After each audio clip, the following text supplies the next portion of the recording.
All right, I'm still on this car buying thing. I'm still on it. If you're tired of that, just go ahead and turn away now. Flip on to something else. Scroll on to something else.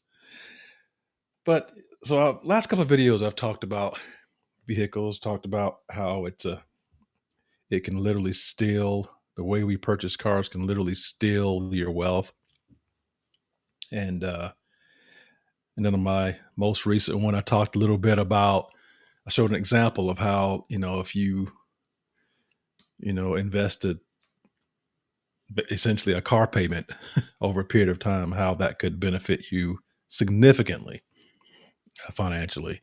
So, what I thought I'd do this time is just give you a couple of car buying guidelines. And to be honest with you, these are not necessarily mine, but I think they're ones that can work for you, me, and anybody else. So, listen up. I have four of them. Okay, the first one. And man, I know this is gonna seem pretty you're gonna think I'm off when I say this. But if you think carefully, you might recognize this one because there's a bearded guy up in Nashville, Tennessee, who actually says the same thing. And he says, don't buy a new car until you're a millionaire.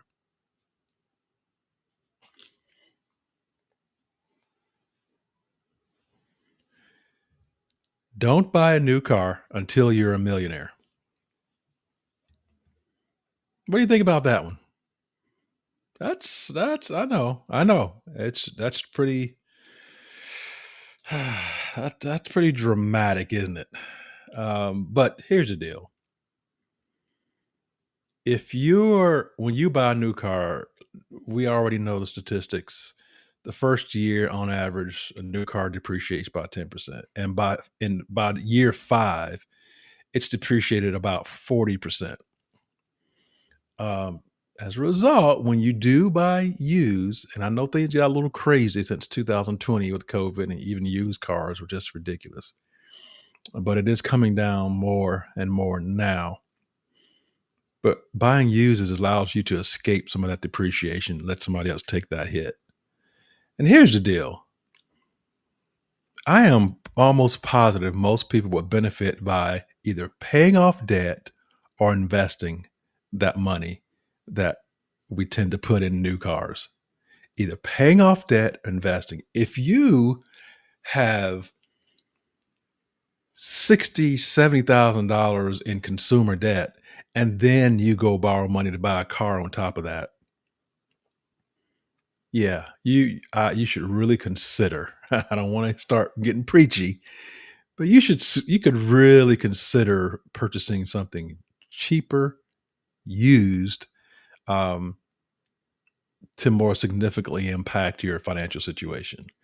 So I don't want to harp on that one, but think about that a little bit. Don't buy a new car until you're a millionaire. All right, the second one, and I'm reading this off my phone, so that's what I'm looking at here. All things with motors should be less than 50% of your gross income. All things with motors, cars, trucks, dirt bikes, boats, snowmobiles, whatever. All things with motors should be less than 50% of your gross income. So I had an example here. Someone making $30,000 a year and driving a $40,000 truck is the very definition of car poor. That is the absolute definition. Making $30,000 a year and driving a $40,000 truck. That's car poor. Um, Similarly, if you got someone who has a much larger income, say someone like a doctor or whatever, making $300,000, they buy a $120,000 Model S, a $70,000 Sequoia, and a $150,000 wake boat. Same thing. They make more income, but their income is eaten up by things with motors. So that's number two.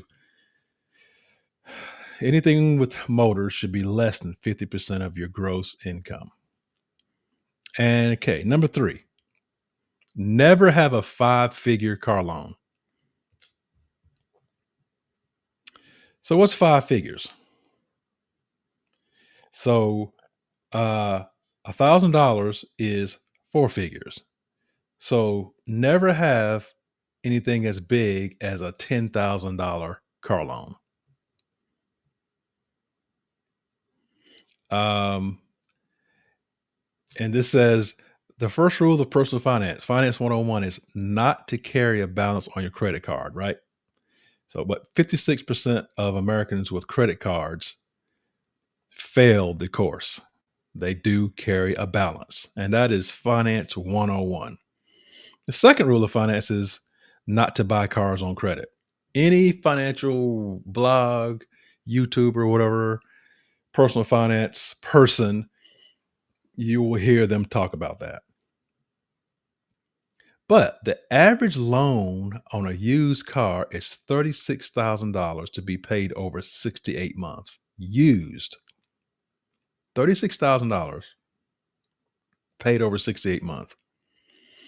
You can buy new cars for less than $36,000. You can buy, and so why would you buy a used car for 30 and finance $36,000 for 68 months when you can buy a new car for less than $36,000? So, um, you just need to make sure that you can get something and you don't finance up to $10,000. I know that's dramatic. I know that's drastic, but I got to tell you, and I've said it before, when you're trying to put yourself on much more solid financial footing, that is a small sacrifice to make.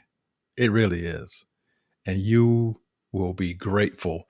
Your future self will be grateful for the decision you made today if you can do that. So that's number three. Never have a five figure, uh, let's see here. Yeah, never have a five figure car loan. And the fourth one, a car loan is a one time deal. Just like you've never had a five figure car loan, or you should never have a five figure car loan, you should never have a second one. When you pay it off the first time, just keep right on making those payments. In other words, when you pay off that $10,000 loan or less, keep making that payment to yourself for the next purchase. Okay? Keep putting that money, that same payment. You were making the payment, and it was no problem. So it shouldn't be difficult to save that same payment amount into an account of your choice in preparation for the next car payment. Okay? It's the same money. It is the same money. And hopefully the next time you will be able to go onto the lot, pick out the car you want, write them a check, and go home and never have to worry about a payment or a payment book or a notification on your phone or whatever the case may be. So that's it. Pretty good list, huh? So let's review. Number one, don't buy a new car until you're a millionaire. I'm gonna move on past that one because I know that's a number two. All things with motors should be less than 50% of your gross income. Number three, never have a five figure car loan. Never have a five figure car loan.